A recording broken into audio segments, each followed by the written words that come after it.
Both sides of the conversation family. We welcome you to this virtual space crafted especially for you. My name is Jarita Frazier-King, and I'm both sides of the conversation's marketing director and graphics design specialist. I want to take some time to ground us all as a community into this space we are about to open up in, so let's go through our community standards. Both sides of the conversation is providing a safe and honest space for open conversation, so we ask that you all be respectful of that. We also ask that you be respectful of each panelist, host, and participant. We do encourage healthy debates and conversations. Don't personalize anything with anyone. This includes name-calling, bullying, trolling, or shaming.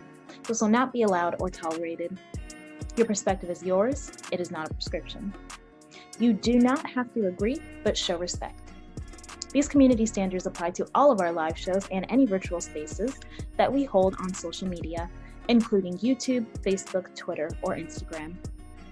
We want to make sure that we are caring for each other as a community. This is our priority in all of our endeavors as both sides of the conversation. With that being said, I hope you enjoyed today's show and continue to stay in touch with us via YouTube, Facebook, Twitter, Instagram, or all of them. All right, thank you for listening and see you soon.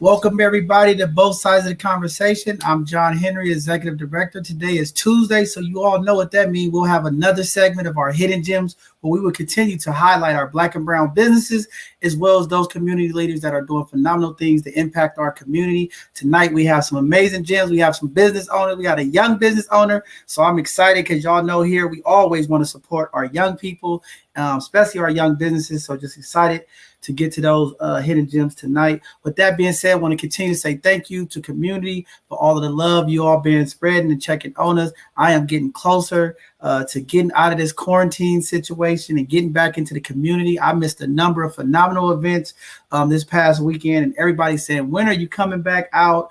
My family is doing better now. Everybody's like getting in a better space. I took my final COVID test on Monday, still waiting for those results. I'm hoping everything is fine so that we could get back out in the community and continue to bless our people. This Saturday, we have another First Saturday Homeless Feed as we will continue to do the work with impacting those in need. So I'm hoping to be out there at that event to see you all this weekend and start getting back active in the community with the work that we continue to do. So thank you all for the calls, the prayers, the love. It's just been overwhelming. In these circumstances when you're on quarantine and away from the community, away from your family, it's been a little bit of a challenge. And my grandbaby has been driving me up the wall, y'all. I am ready to get out the house. The boss of the house has been just driving me up the wall. So looking forward to getting back out with community, and just being a blessing to the community. With that being said, also, we just want to continue to keep our prayers out for our communities. As you all know, this weekend, Hurricane Ida has hit the New Orleans area pretty bad, man. They are out of power. The water supply, I'm hearing in some places they don't have water or have lights. So we need community to rally together, support. There are a number of donation sites. We'll be getting some of those sites out to community. Please, think about our brothers and sisters down there that are being impacted again right around the anniversary of Hurricane Katrina. Just sad to see our people suffering once again, but we need community to get behind them, rally and support our families and community and friends down there in the Gulf down there. Very, very important stuff. So community, we looking for everybody to step up and support. There are a number of ways you could donate down there to help support them. And then also I received a couple of messages from some of our Haitian brothers down in Haiti, said, hey, man, don't forget to tell the people we still suffering down here in Haiti and we need support. Those are our people, and we have to do our part to make sure that they are supported and uplifted, and we'll do our part here at both sides of the conversation. But continue to keep those families in your prayers. This is real. This is a struggle time, not only dealing with a pandemic, but also dealing with that size of hurricane that just hit that area down there pretty hard. So just wanted to give that out to community. We've had a continued violence here in the Bay Area. There has been more and more crimes of gunfire and things happening in our community. We still got a lot of work, community. We ain't there yet. But we got to do something. We got to continue to work together. Hoping with all the resources that's coming to our communities, we can do a little bit more to help impact some of the people in our community. We have been meeting with a number of potential sponsors and people who want to do things to help our community. So we're looking forward to seeing what some of these ideals and thoughts and collaborations could look like to help impact our community. So looking forward to seeing what's going to be coming up in the future for here at both sides of the conversation, and just more and more ways that we can impact our community. And then also to community, what an epic Sunday conversation we had this past Sunday on relationships. The amount of emails we received about having a part 2. Community, we hear you. We will have a part 2. We're going to be working on scheduling. If you missed this Sunday's conversation, please go to our YouTube channel, Both Sides of the Conversation. Check out the Sunday relationship conversation. It was very, very real, fun, a lot of great information. If you missed it, you missed a good show. Go check it out. People are talking about it. We have received just emails after emails. Yeah, I have to have a part 2. So we're going to give community what they want. We're going to have a part 2. We have some other people now who want to step up and be a part of that panel. So it should be great. And we're looking forward, and we'll get the dates out to community as we start honing down on those dates and times. So we'll get it out there. With that being said, we're going to jump into a quick community announcement before we bring in our first hidden gem. This week, the Social Security Department put out that they won't be able to pay full benefits by the year 2034 or earlier due to the pandemic. Here at Both Sides of the Conversation, we are continuing to educate our community about extra streams of income, how to invest. This is 13 years away, community. This is a wake-up call for our community to understand that our government is not going to be there to take care of us as we get up in age. So people, let's do our part. We're going to continue here at Both Sides of the Conversation to bring financial literacy to our community. We have to change our mindset on money and how we invest and how we save. Social Security will not be around. It is sad to say it, but it won't be around. And they're predicting even worse numbers for the Black and brown community by the year 2055 when we're talking about money, resources. So community, please tune into our Educational Thursdays as we will continue to bring people on here to educate our community on how to invest, how to create extra streams of income. We are going to have to do this. We're not going to be able to depend on each other. And that's why this segment is so important. We got to uplift each other, patronize these Black businesses. We got to uplift each other to keep that money circulating in our community so that we can build up wealth and economical power that we need. So just wanted to put that out there. That was very important stuff that we need to get out to the community. Start doing your research. If you're in debt and you're having problems, go back to our YouTube channel. There is a number of Educational Thursdays that we've had financial coaches come on here to give our community information and game to learn how to save, start businesses and things of those nature. So very important stuff. Across the world news, China is banning children from playing video games during the week. They are restricting all kids under 18, 3 hours of gaming, and less than 3 hours on the weekends. So China's being the first. We know that these video games is really taken away from our young people, and they're starting to recognize it, and they are calling it an addiction. And, here in America, we always talk about how different things with addiction impact us. So China's already being the first country to start implementing rules on gaming. We'll see how that works here in America, but that's happening.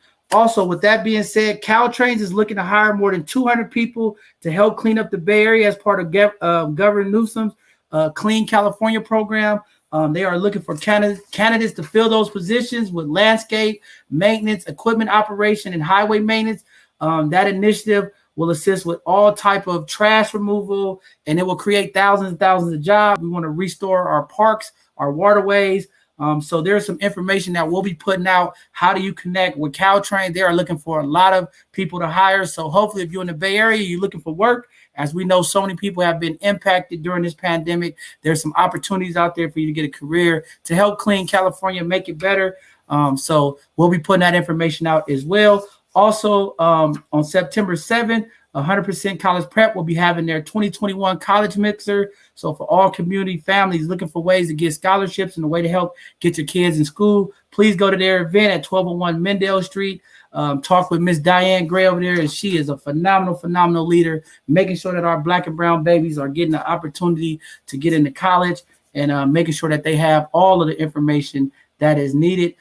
Today was the last day. Today is the last day at midnight for the Phoenix Day Block Party. If you are a pop-up vendor and you want to be a part of this event, please go to their website, sundaystreetsf.com. If you would like to be a vendor to sell products or be a part of that block party, the date is October 17th, but the deadline to participate is tonight at midnight. So please, if you haven't signed up yet, go to their website, sign up, and get that information so that you could be a part of that event. With that being said, the announcements for both sides of the conversation coming up. We have our Educational Thursday conversation coming up.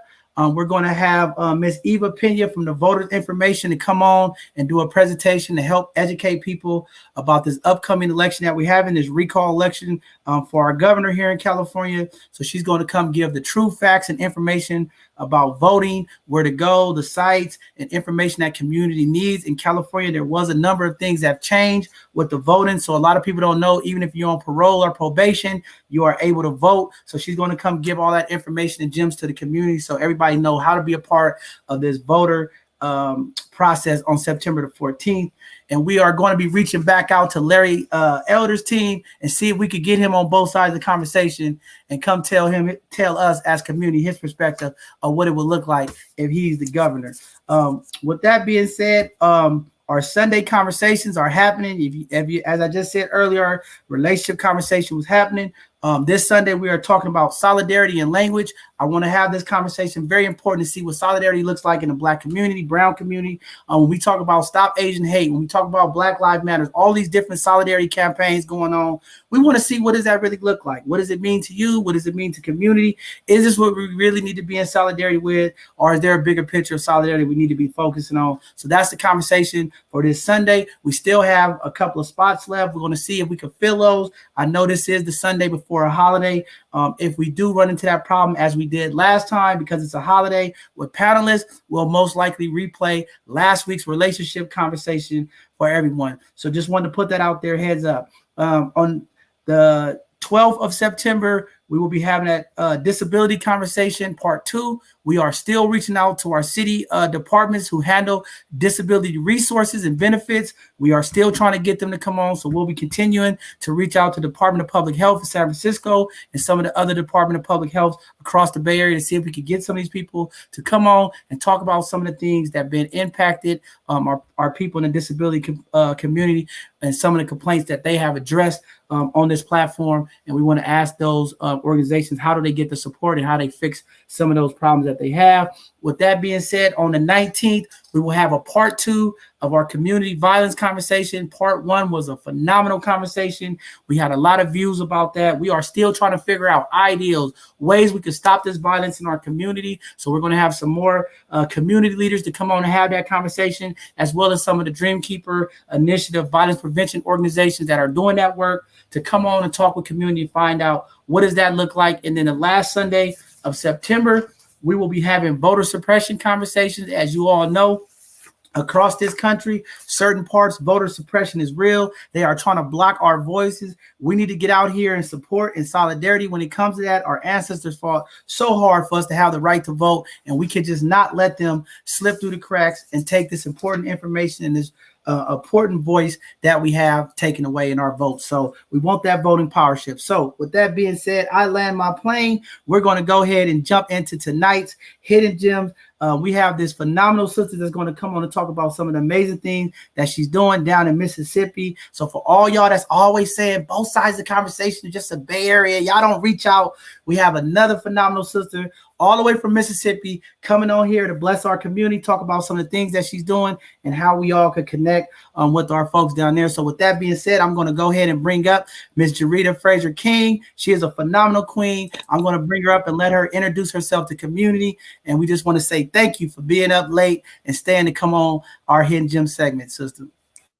Well, thank you all for having me. And I'm just listening to all the things that you all are doing and all that you have going on here on the show. So you all have a new fan for both sides of the conversation, because I'm like, I need to get in on some of those conversations. But I'm just glad to be here today. I am Jarita Frazier-King, the owner of Southwest Wellness Association of Mississippi, and also the owner of Natchez Heritage School of Cooking, which is a heritage food cooking tour that we do here to talk about how enslaved African Americans as well as Native Americans influence the foods that we eat here in the South. And what I say is I like to tell stories on the plate. But the most important thing is Southwest Wellness Association is the nonprofit that is tied to the business. And we seen the need to start that business because our Natchez Heritage School of Cooking came out of the stories and the history of our ancestors and our people. But being here in Mississippi, we're having a lot of the same issues that you all are having in the Bay Area as well. We're having, rise in violence. We're having, problems for us with education. We're having the same issue with voter suppression. So it's not just a Bay Area issue. These are all issues that affect us here in Mississippi. So we call ourselves Southwest Wellness because, as you know, as a community, you need to be well, mind, body, and spirit. And so we try to help with reentry adults as well as disengaged youth and workforce. You hear that all over the nation, jobs, jobs, jobs. And so we do a lot of workforce education and training for people. I've been working with community engagement for over 7 years. I worked as the community nutrition specialist at my alma mater. I am a graduate of Alcorn State University, Miss HBCU. And we're just, like I said, here in the community trying to do our part to make sure that we can educate the Black and brown community here in Mississippi, make sure that we're receiving the resources that we should receive, and making sure that we are being heard and being counted because representation matters. So that's just some of the things that we're doing here with Southwest Wellness Association of Mississippi and Natchez Heritage. Wow, phenomenal stuff. And I'm glad you say that because a lot of times, these geographical holdups, a lot of times people think, what's impacting the Black and brown community is only happening in one area. And I continue to just reiterate to people, these same things that impact our community is happening all across this country, right? Mm-hmm. The violence, the equity issues, the job, the poverty, the homelessness, So the real problem is, how do we as a country look at it and open our eyes to really make change? And I think we haven't had enough support from not only our elected officials, but each state, county, and city. How do we really impact our community? I mean, I think this is phenomenal. Some of the stuff that you're talking about, what you're doing. I think, part of our culture is a lot of food, arts, different things of that nature. And when you talk about mental health and wellness, I mean, I think this is the biggest forefront conversation that we need to be having in the Black and brown community.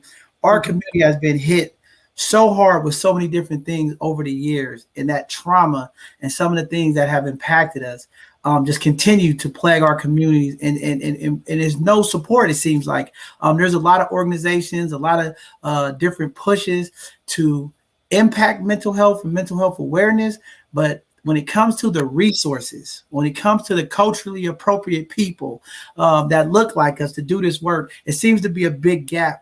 And, that's the question that I'm always asking here on this show. And when I'm talking to people who are in mental health, I am not a mental health professional, but I'm an advocate of it. I think it's something our community needs. How do we get the culturally appropriate people to get in this field?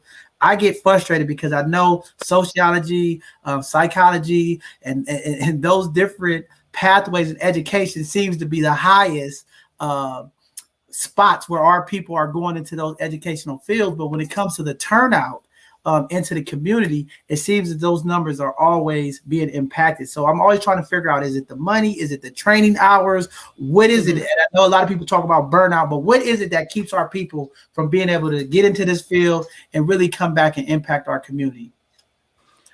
I always say that we need to treat our culture. When I worked a lot in the communities, even though I went into communities to talk about health and wellness and to help people change their behaviors with eating habits, as a community outreach component of the university, we dealt with a lot of things for us, helping people to be economic and, literacy, helping with accountability, all of these things. But I just think the main thing for us is to make sure that we have our leadership, making sure that we get people into leadership positions that understand the things that we have going on in the Black and brown communities, and then making sure once we get those appropriate people in place that they can articulate the things that are going on in the community. I think there's such a big disconnect. A lot of what we teach is going back to the old. I think we have lost that. And when you were talking about China, I think that is so important. And I really think we need to look at doing more of that and going back to having some of those sit down conversations. Like I said, we need to bring it back to the table. And I think we have just lost so much of that. And I think when we bring things back to the table, you used to have families, you sit down at the table and had these conversations. I think that table is represented, whether be in your home, whether be in the business, whether be in a room where you're creating policy. I think we just need to get back to going back to the old and coming back to the table to put it all there to see how can we work on it. And we've just gotten away from, the old. Man, great stuff. I was about to say, you in my head, or you watched a few of my shows, because that's just one of the things that over the last couple of weeks that I've really been trying to hone in is in the Black and brown community, we are at a point where we just need to press reset. We are too far at Z when it comes to how we proactively do things, how we interactively do things, and how we respond to things. I think we need to come back to the A, right? We just need to start over, fresh reset, right? Our community has been impacted by single family homes, drugs, different things that have impacted us. And I think we're losing a generational gap of information because we're not teaching our young people this, and we're not bringing the young generation up with some of the things that we've been taught. And I think etiquette school, different things of that nature, we need to start bringing back into our communities and just start over. Like, I think it's okay to just reset, because a lot of these models that we have from these organizations, what we're doing to prevent violence, what we're doing to prevent mental health, it's just not working. And I know sometimes people get offended because we spend so many hours on trying to get data and writing curriculum and trying to make things perfect to make the numbers and the data match, but we're not really impacting the community. And I mean, I hate to say it, and when I say it, people get mad and think I'm trying to bash their work. It's not even about it. It's just the reality is the numbers show it. What's happening in our community over the same, 100 years is still happening, and these models are just not working. And I think it is time. I think you hit it right on the head. We need to start back over and just go back to the basics and start talking to our young people about the important things, because those conversations are not happening, and it's showing out in our community. It's showing out on social media. You just see the lack of that great wealth of knowledge and enrichment that we got as young people from our elders in the community.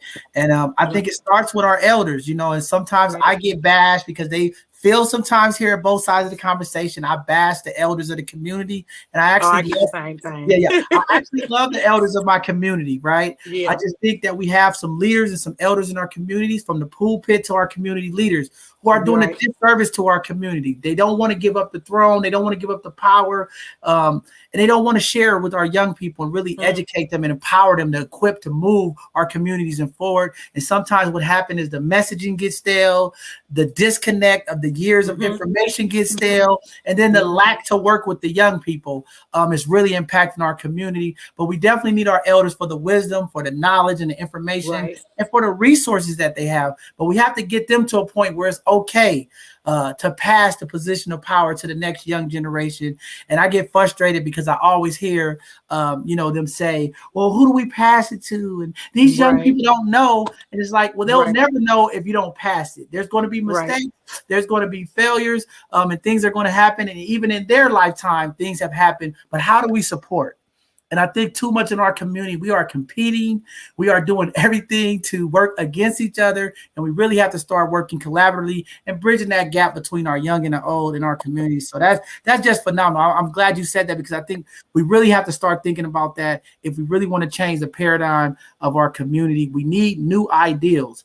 And what I'm finding in these meetings and talking with people are afraid to open up to innovative things.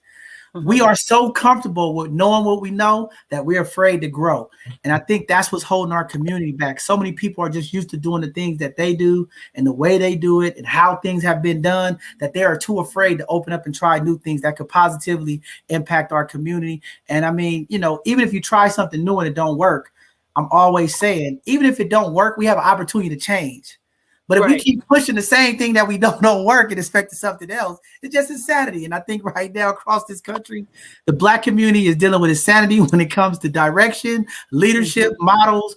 We have to get out that framework and out of that box. So very, very important stuff. But then the other thing that you do that is very powerful, and I really appreciate, you talking about cooking. And I think in our community, food and how we process food and, some of our cultural things, getting these things to our young people to figure out how to create new ways of our traditional recipes and things to be healthy, because we're being challenged here in this country with the way we eat, some of our health conditions, especially with this COVID. It has taught us a lot how bad our health is really impacting us.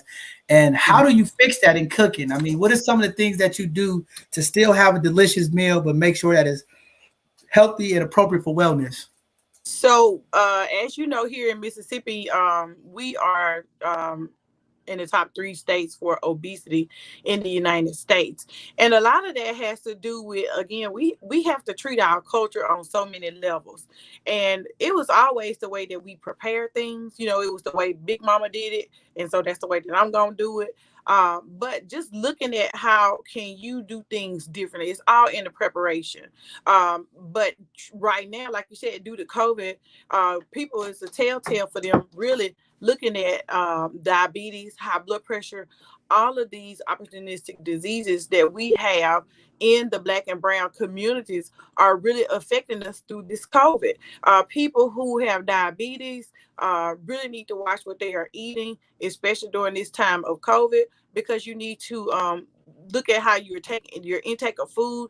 People with high blood pressure, if you have high blood pressure and diabetes right now, and those are the people that are being most affected with COVID right now, because you are at risk.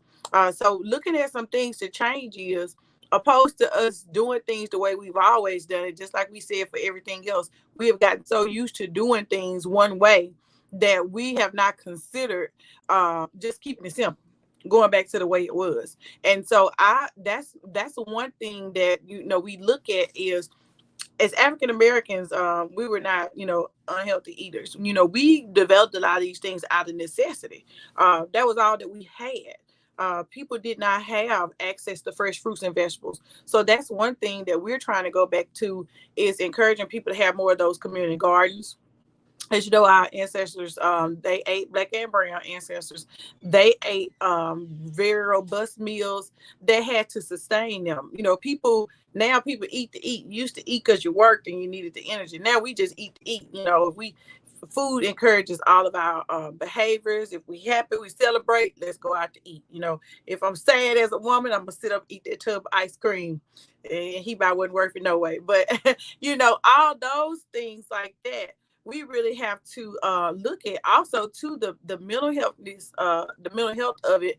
We're looking at kids and testing in school, the importance of them having a nutritionist meal and different things like that. So all of those things play a role. When you look at single mothers, a lot of time if you're working, kids don't have the access. So we're faced with the access issue everywhere in this country. And it's not just food. Like I said, it's a lot of access issues that we have in our culture. But the main thing too is, like I said, looking at it and just basically going back, to the old, keeping it simple. And so it's not as hard as we think, but we've gotten so far away from who we used to be to where now there's this generational gap. And so it has affected us on every level in the black and brown community. Like you said, we just need more people that are willing to step up to bridge the gap. And we need the elders to stop saying, y'all young people, as though they wasn't young at one time. Well, let us do the stuff you taught us to do. But they're not, allowing some of those things. And so we've been stuck in this, cycle of what the old people say, and we've been trying to run so far away from what was that I think that we've developed, almost a toxic society. Man, phenomenal. I think 100% spot on. I mean, and that's what's going on. Our co-host Brittany, she always talks about call to action. And I think that's what I've been really pushing now. Like, how do we have that call for action in our community when we're talking about wellness and health? Especially during these times of the pandemic where people are now more in the house, not moving as much. And I think that's a lot of it too. And then how do we get a call to action for our community to push our elected officials? Like you said, in our community, especially the black and brown communities, there's a food desert, right? There's no healthy foods, but you can find Popeye's chicken. You can find McDonald's on every corner, Church's chicken, whatever it is. We can find those franchises everywhere. And I think we really need to have a call to action to push some of those places out of businesses. But I think that's a great idea with the gardening, teaching our kids some of that. I think that's just where we at. I think as community, we have to come together, push our elected officials to remove, a lot of these businesses out of our community, especially these liquor stores. I am so tired of every corner there's a liquor store. And when you start going out into these other communities, you see the difference. You go, right. There's a healthy food store and that's it. No corner stores, no fast food restaurants. But you go to our community, you can see them on every corner. And I'm sick and tired of it. So that's my call to action. But another thing is the call to action for us is to looking at our insurance access as well for the black and browns community, talking to those elected officials to make sure that we have more preventative programs on so many levels, where it be for preventative for violence, be preventative for food, making sure that our elected officials really understand the dynamics and the things that we are being faced with. There's a big push right now to get people to get the local officials to increase Medicaid benefits. Right now when people have COVID, so if you have diabetes and high blood pressure, you're already, at a disadvantage. And now it's showing evidence that you have problems with COVID even past, the time that you're supposed to have a 1 month time or 30 days, 45 days. And so if you don't have proper health care benefits, that increases the problem. Then you start missing work. So that's just more issues that you're having that we're already at a disadvantage that just, have us disenfranchised more. Yeah, that's very important stuff. And I'm a witness. I am going through this COVID being in house quarantine. And I can see some of the struggles that if you was a single parent with 4 or 5 kids, how that can impact you. And I think that equity of not being able to have that financial means to do medical or just to have those financial means to be off work. I mean, I know people who have been around people and they have to go sit out for 3-4 weeks at a time. Mm-hmm. 2 or 3 times they've done it. And if you work for a company and you're going through your vacation, your sick time, how do you sustain? And I think our our elected officials, the government, as well as these employers have to do a better job, and these short-term disability agencies. You know, we need to really have a call to action because they are doing a disservice to our community. And I think this is why the Black community is pushing back so hard. Because these organizations, they are talking about allyship and they're talking about to get through this COVID, this campaign of togetherness. But when you start looking at what the employers are doing, these disability insurances, they are not helping the community out. So we have to find a way strategically, you know, to understand that this is a phenomenon. This is the first time this has happened. But we have to hold these employers accountable. We have to hold these elected officials accountable. And we also have to hold these insurance companies. Here in California, the Insurance Commission has really ruined our state. And it is time that we step up and address some of the things that they are doing to really hurt Californians and just across this country. Making sure that people have the right coverage and benefits, especially during this COVID. They are not stepping up, doing their part to make sure that these families are protected and have coverages. So that's my call to action. And we're going to have another conversation about it because now that I've experienced this COVID in my family and I've been through this and been in this quarantine, I really understand what's going on now and how this stuff is affecting and impacting our community. And I understand now why so many community people are just not saying anything, or we're passing this on because financially they're being impacted.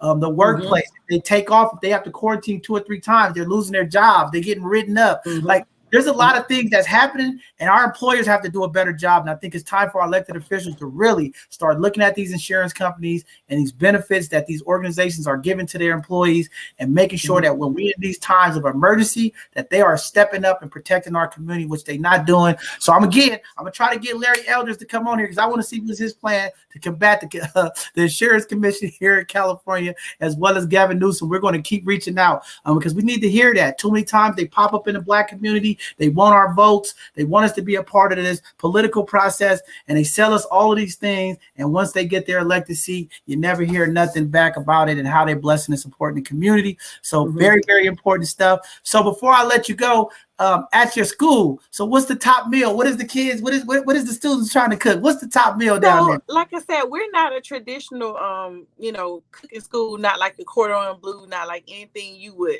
experience anywhere. We are a heritage food tour, and what people do is, like I said, we tell the stories on the plate. I have had so many people say, I wouldn't put all that mammy stuff on and we tell them. But I say, when I'm in those spaces, I'm in my element because I'm there with the ancestors. Because I say it was too many people who we lost, too many people whose shoulders we stand on for me not to stand in front of a crowd in my royal regalia and tell my story. And I tell I'm an 8th generation descendant of a free or a family that was a free people of color here in Natchez, Mississippi. And what we do is when we tell the stories, people get to sample that. Most of the people that I hire, I say, if you don't have a record, I don't want you. I'm trying to make sure that I'm doing my part to where I can help people to be employable. I can help people to be able to have the confidence and the job skills to get back out there. Because every 7 out of 10 people end up going back into the reform system once they get out. So that's a lot of what we do. Like I say, it's a business. It's going well. It's for tourism. But the part of doing the community engagement work is, so near and dear to me, making sure that, everything that we talked about is all a part of community wellness. Because if you don't have any money, you don't feel good. If you don't have a job, you don't feel good. All of this is your mental, that affects all your mental psyche. And so that's why we are Southwest Wellness, Association of Mississippi, and we attach that to the cooking school because I don't know about anybody else, but I was the kid that was always in the kitchen. And so whenever I was in the kitchen and had something to eat, I always just felt better. So all right, putting the spices in the gumbo, as they say. So we're definitely gonna connect with you. Our team have your information. We're gonna follow you and support you. And as soon as I get on the road, because we've had about 8 people from Mississippi come on here. So when I get down there, I'm gonna come check out all the wonderful work and the things that y'all are doing. So both sides of the conversation, we will be coming out there. We'll put some dates. And now that we have Miss Renata on our team taking the leadership role, we're gonna be definitely connecting down there. So, powerful stuff. Thank you for doing that reentry work. It is so important to our community. I believe in second chances. I work with our young people here in San Francisco, in our juvenile hall system, and some of our adults.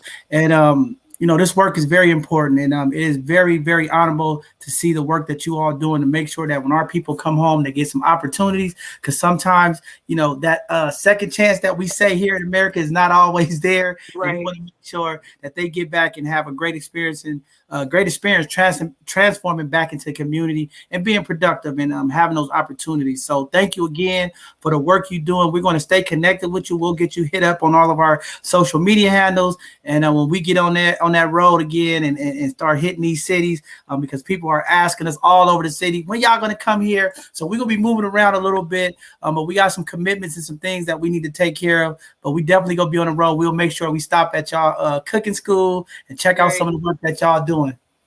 Thank you so much, and I just honored to be here, and I have some other, Black and brown and Caucasian sisters and brothers around here that's helping us to do some amazing work here in Mississippi. So hopefully y'all will come down and see us in the hospitality state. Yeah, and please nominate them. You are always welcome to nominate them on our website.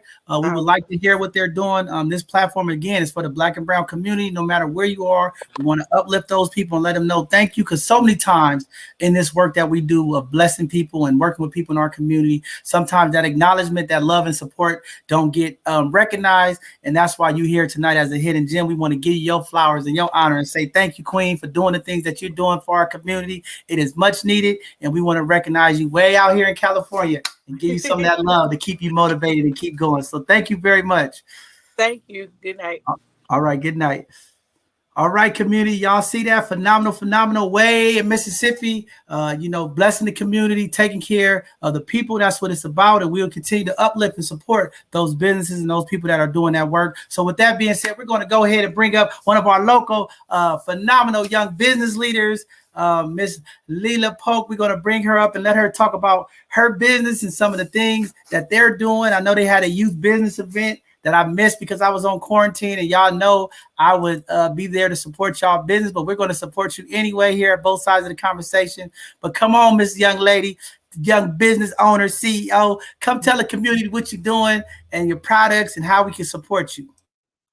Hi, my name is Leilah. My Instagram is Lashes by Lay. I sell lashes. I started this last year because I liked them when my Coach Lilla, put them on me for the first time at competition. And ever since, I liked them. And I was like, I want to start selling these because I know if I feel pretty in them, a lot of other people will too. My Instagram is right here, Lashes by Lay. I just had a pop-up shop this past weekend. It was so fun to actually experience it and actually get to go out there and see what it's like, because I've never did anything like that before. And I'm 15 years old. I started very young, yes. But I feel like if I were to start young, I would blossom young. So I am getting myself out there and getting myself prepared for the real world as I get older and actually go forward with my business. Wow, that's cool. So I'm a guy, so I don't know nothing about these lashes, right? But I'm going to support you. But I don't know nothing about these lashes. So can you tell me, like, what are they made of? I don't know. I see all this stuff. I don't know. I'm not into the fashion and that scene. But tell me, what is it? What is it made out of? Are they glue on? Are they stick on? Do you sew them on? I don't know. I just see all of this stuff. I be watching these different things. I don't know. Educate me. I need to know what is it? What's the phenomenon behind lashes? Because I see more and more people. I see some people, their eyelashes like 6 feet out. So I don't know. Mine is actually glue on. I don't sell the glue because I don't want to be responsible if people are allergic to the glue. I don't want to be blamed for that. So I am not selling the glue, but I sell glue on lashes. And yeah, I noticed some magnetic ones and people want me to get those also. Wow, great stuff. So how does it feel to be a young entrepreneur? To run your own business, to be able to say that you have your own business at 15 years old, I think is very powerful. So many times in our community, we we we push for our young people to go to college, and I think that's a great thing. We should be doing that. But when we have an opportunity, like you said, you're 15 years old to still go to college, have that opportunity, but run your own business. What does that make you feel like? What is that empowerment like? Do you feel like I could push this to the next level, or do you feel like it's just something you want to do right now? Or is it bringing you more ideals to open up your mind and think about more products and more things that you could do to impact your business? It's nice. I actually like having my own business, knowing that people can call me and be like, Lay, lashes, I need lashes, or I need this. And like I'm actually there to like get them what they actually need. And me being in high school and in the 10th grade, it's a good thing that I started now because like I know as I get older, I will be busy because I am still a dancer. But yeah, it's actually fun. That's what's up. I see some of the comments in there. So, how much does it cost? Do you ship? Only way they can buy them is through your Instagram. Is there any other ways? I just want to make sure that community knows how to way to support you. We're going to support you and just make a donation anyway. I'll make sure that it gets to you. I don't wear lashes. I have a granddaughter. I don't know if I wanted to wear lashes because I don't want her to be wearing these 5-foot lashes and things of that nature. But for our young people, I know this is a young, phenomenal thing. I see it now in all of the little artists and thing, and everybody have these amazing eyelashes. But yeah, what's the cost? What's your others? Is that the only social media handles? Do your Instagram? Do you ship? Is it cost of shipping? Like I know y'all having these pop-up events. What's the next event? Are you guys working on that? I know y'all having that young entrepreneur group that's working together. So come on, give us some of the information. How do we connect and get the community behind you? My lashes does ship. They actually go by names, and my website is going to be up sometime this week. So you can go for my Instagram page, and my website is going to be in my bio. And they have names, and they go by names, but like it depends on what length they are for the prices. Because like like you said, there are some, and the longer ones are kind of more. But like, yeah, they go by the lash length for the price. Yeah. Okay. So I see Miss Adrena Jones. She's another phenomenal business owner. She does pop-ups. She's asking, can she make an appointment? How does she connect with you? Is that just go to your Instagram and connect with you or what? Yes, you can go to my Instagram, but I do not do individual eyelashes. I sell them in a pack, I guess you could say. But like, I know people that does individual lashes, but me, I don't personally. Okay, so that's good information. That's why we need you to explain to the community. So you sell them in bulk. So do we have to buy 20? Do we have to buy 5, 10 to get a shipment? What does it take to get a shipment? No, 5? you can actually buy and it can still ship. But yeah, it buying more helps. But I personally don't do them in bulk like other people do. I sell them individually. Okay, so I'm gonna make sure I get your information. Sadrina, I'm gonna get her your information so y'all can connect because I know she's about supporting other women, especially our young people. That's why I love our both sides of the conversation viewers because we all do our part to try to uplift our community. I see my guy Maurice Rivers out there. Maybe me and him can together work to get you some flyers out there. But I want to make sure that we get the community support behind you. Maybe I can sell some of my eyebrows. Is that the new thing? Because I got some nice eyebrows. Maybe I don't have no hair, but I have some eyebrows. Can I sell my eyebrows? You should keep them. Keep them. All right. Well, that's very important. But definitely, I will be reaching out to you, and I'll be. Oh, she said, "How much do you charge?" I'll put it up on the screen. She said, "How much do you charge to put them on? Do you put them on as well, or you just sell them?" I just sell them. All right. So community, she only sells them. She don't want nobody suing her, talking about y'all put glue in her eyes. So you got to put the glue on yourself. Yeah. So if you want to buy some eyelashes from this young lady, please reach out to her Instagram. It's running across the screen. Community, all of the women in the community, get behind this young sister. This is what community support is really about, especially when our young people are doing things to help their vision and their dreams. I think as leaders of the community, we should do our part to support them on their journey, because I just think that is very, very important. It builds confidence. It helps support their visions and the things that they want to do. So I will send you a donation because I don't wear them. I don't need 8-inch or 16-inch. If I put them on, it might come for me. So I'm going to go ahead and leave it to the ladies out there, sisters, queens out there. We know y'all love them eyelashes. I see y'all in the community. Y'all walk around one longer than the other. Connect with this young queen here and make sure you get the right size. Make sure they match.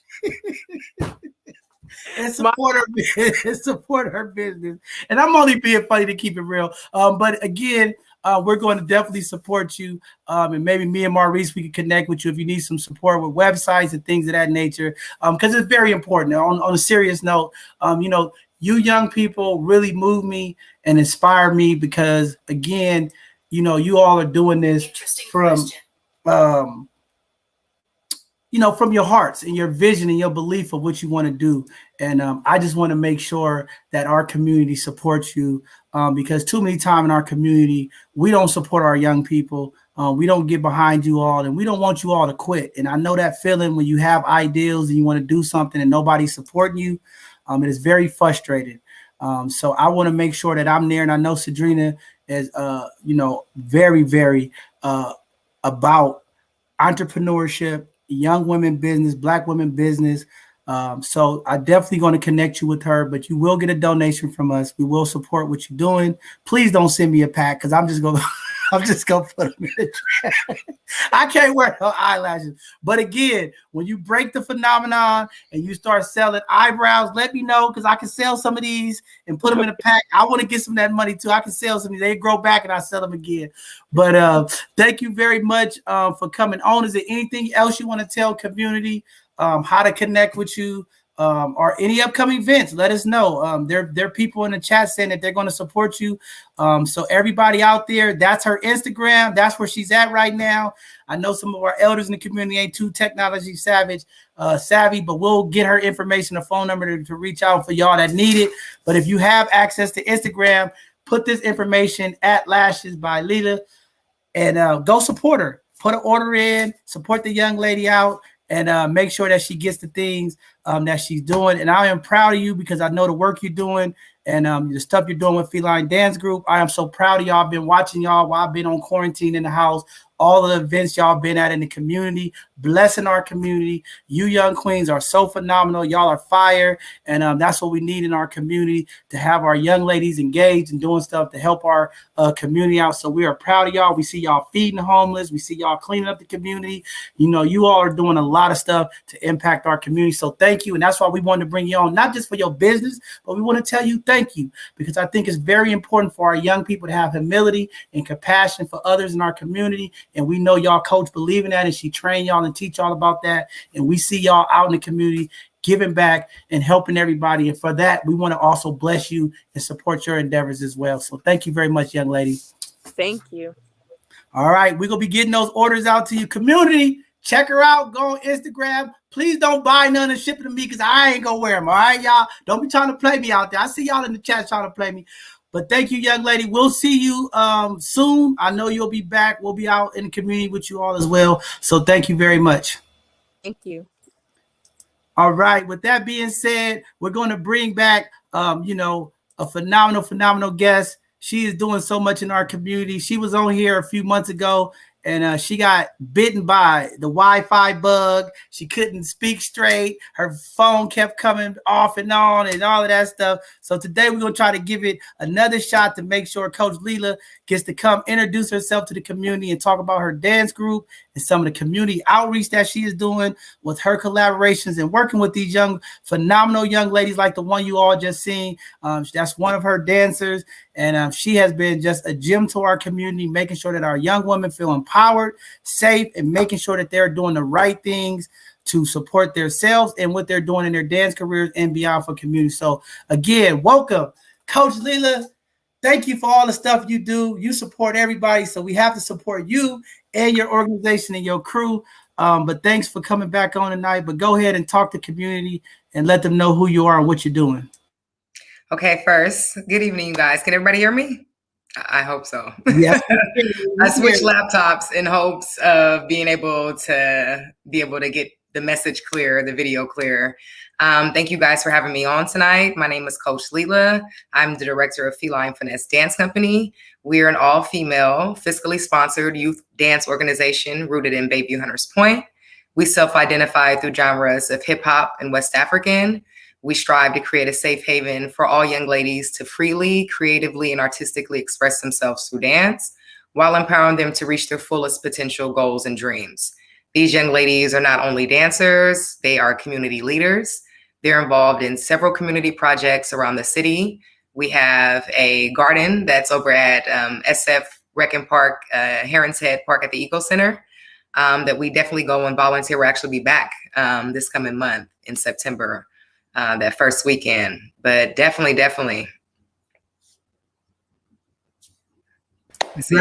Great stuff. Your passion behind the work in the community and the stuff that you're teaching your young people is just amazing. How do you get these young, as I'm always figuring this out, because even me mentoring and working with young men, what is it that's that turning point that get these young ladies to really step up to the plate and do the things that you ask? I mean, I am so impressed when you talk to young people from your dance group and say, hey, I need you to go here to go do this event. And they show up. Sometimes we've had events and we tell the young people and they go out and do something else. How do you do that? Is it just a connection thing, or is it just those internal relationships that you build to empower these young ladies? I think it's a combination of both, but I definitely more so want to say that I have to lead first. So a lot of it comes from being the example first. So taking time to go out on Christmas to volunteer with City Eats, which is what they did for me, but I did the Thanksgiving. So I felt like in order for them to sacrifice their Christmas and go and volunteer and feed the homeless, I have to sacrifice something to show them first that they can do it. And always being able to uplift them, empower them, and let them know that first they have to show up for themselves, and then everything else will follow. And that's the biggest commitment that I ask from them. This is a free organization. We do serve ages 4 all the way up to 18. And so it's really just about empowerment within a feminine environment. No disrespect to the males. I am definitely raising a young king myself. But, I was that young lady. I was them, and so I want to be what nobody was for me, for them. Wow, phenomenal stuff. I see all the love and the support in the community. Definitely a community. If you have a young daughter and you want to be a part of this organization, you heard her voting up. I'm thinking about having my grandbaby come bust a move with y'all too. She needs that outreach. She needs that exercise. She's been driving me crazy while I'm on quarantine here. Can't get out the house, but I love her to death. But just phenomenal work. And I know there's a couple of projects that you have. We have some stuff coming through for you all as well. We're going to continue to support you and make sure that you all have the things that you need. But while you hear from community, what are some of the things? We know this is a free program that you guys are providing. We also understand that there are monetary things that you all need for as travel, going to events, competitions. How can our community get behind and support you? I'll definitely put up your donate thing. That's one way. But what are you all looking for from people to support and help you all out? So, of course, financial, monetary donations are always helpful. But we're just looking for overall support. So we do have a studio that we operate out of on 3rd Street between Kirkwood and LaSalle. Building renovations. When we do competition, that is not free. Certain young ladies sometimes are not able to do competition because of financial strains. So being able to sponsor a young lady who may be doing competition or doing nationals. I mean, we travel everywhere from San Francisco to San Jose to Sacramento to Florida to Las Vegas. So it's more of that type of support. I mean, we need uniforms. There's, hey, Miss Tiffany, we need all types of things. So I would just say not only the financial support, but booking us for different events. And yes, we do charge a fee to perform, and just being able to overall recognize our artistry. So if you see these young ladies on 3rd, then, speak, show some love, shine some light on them. The young lady that just came on before with her own business is actually my captain. I'm definitely proud of that young lady and all my young ladies in my company, because a lot of them, they do good in school. So that's the first requirement of me, is education is first.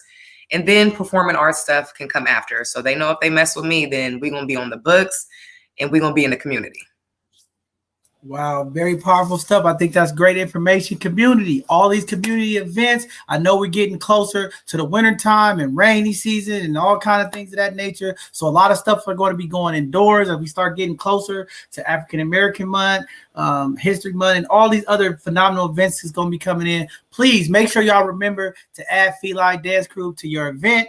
These young ladies, I've watched a couple of their performances. These young ladies have talent, they have skills, and it is just nice to have them to be able to be okay to express and dance what they're doing. So please, community, if you're a community organization, maybe you're an ally out there, maybe you're an employer that got a community event and you want to get some cultural dance now, you want some great entertainment while you're going through your programming, please reach out and support them. Each one of those donations, each one of those events, help them build capacity so that they can be impactful in our community. And what a way to inspire our young people and give them that confidence that they need when they go out there. And also, they represent our city. Come on, yes. City organization. On this point, District 10.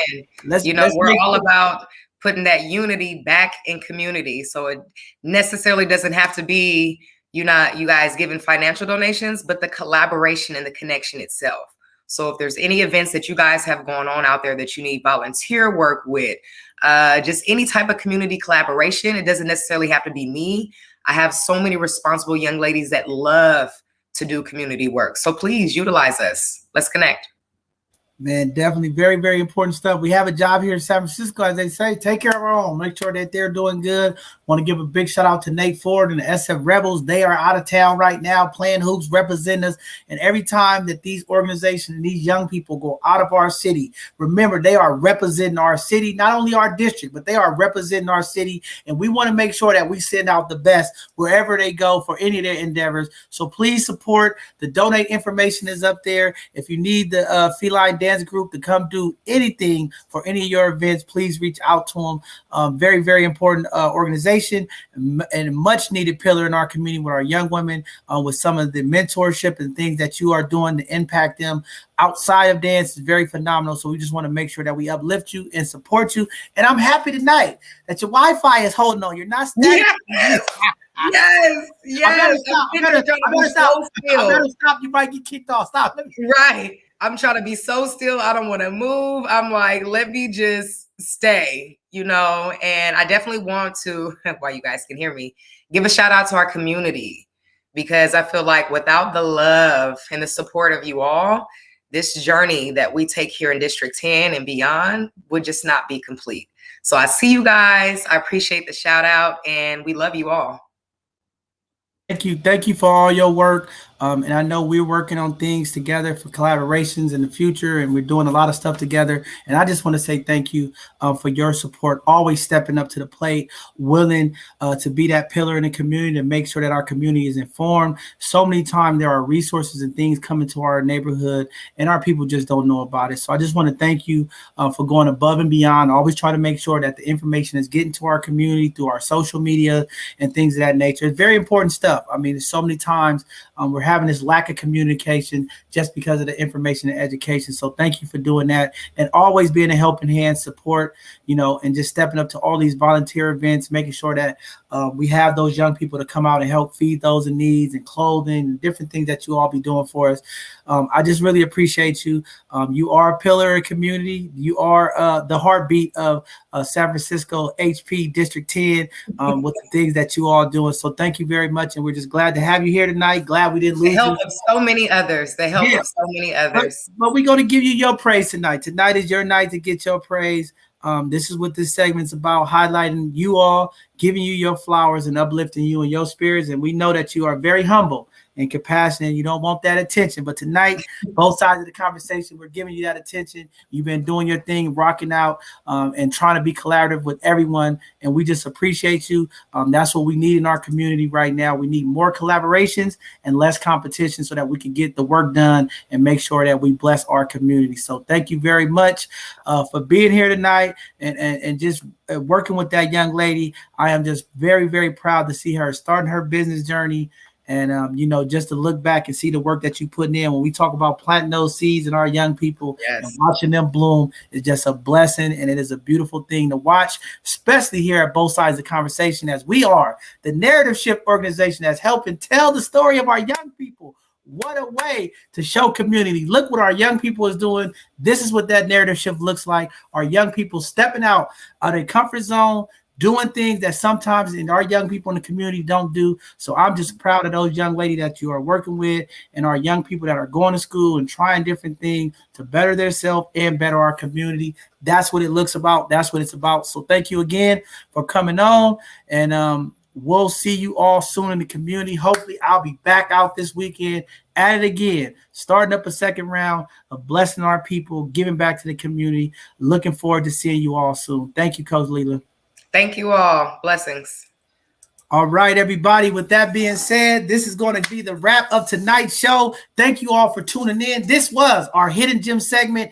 Every Tuesday, 7 p.m. Pacific Standard Time, where we come on and we uplift our community businesses, as well as those community leaders and organizations that are doing phenomenal things to impact our community, because a lot of times they go unwritten, unheard, unacknowledged. This work is hard. This work sometimes is tiring. This work sometimes can make you want to quit and give up. But these amazing people in our community stay dedicated, working hard to make sure that our community has everything that it needs. And we so thank them as we are trying to change this narrative about Black San Francisco. What's going on in our community? How do we make it better? How do we impact our young people? How do we impact our elders? It starts with you. Be the change. It starts with organizations like Feline Dance Group and these young business entrepreneurs that are doing phenomenal things to impact our community. Please go out there and support our young people, our young entrepreneurs, uplift their spirits, let them know that the works and ideals that they are trying to endeavor on, we are there as community to support them. That's how they feel loved. That's how they feel appreciated. And sometimes that's what it takes to push their dreams and their goals forward. So we want to be there and be a part of that. So thank you. And if you are a business owner out there, or maybe you watch it tonight and you have another young, phenomenal person that's running their business, or you have a business, please go to our website. It's here on the screen. Sign up under our Hidden Gem segment. We would love to have you come on, uplift your business, uplift your community efforts to make sure that people know how to connect with you and make sure that those resources get to our community. That's our job when we're talking about shifting this narrative under the Dream Keeper Initiative, under the leadership of our mayor and Shaman Walton. This is phenomenal stuff. There's a lot of resources coming to the community over the next couple of months. You'll be seeing some of those Dream Keepers come on our platform and talk to community. Where they at? What are they doing?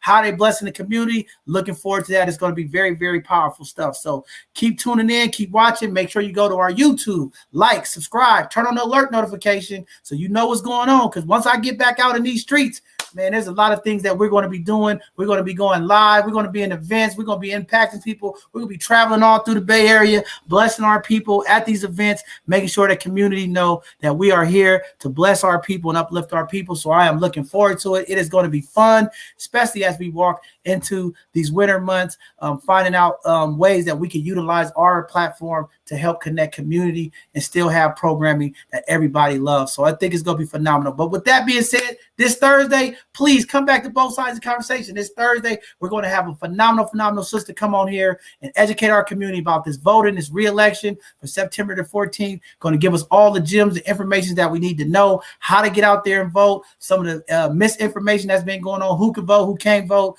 This is a very, very important election for our state. So I hope everybody's registered, ready to go, and they're going to be a part of that process. But we're going to have Miss Eva Pena come on from the election department, is going to educate our community with a PowerPoint presentation and ask questions and give everybody the information they need so that they can get ready for September 14th to go cast their vote for this governor election recall. So very, very phenomenal conversation. This Sunday, we're going to have another conversation. That's the plan.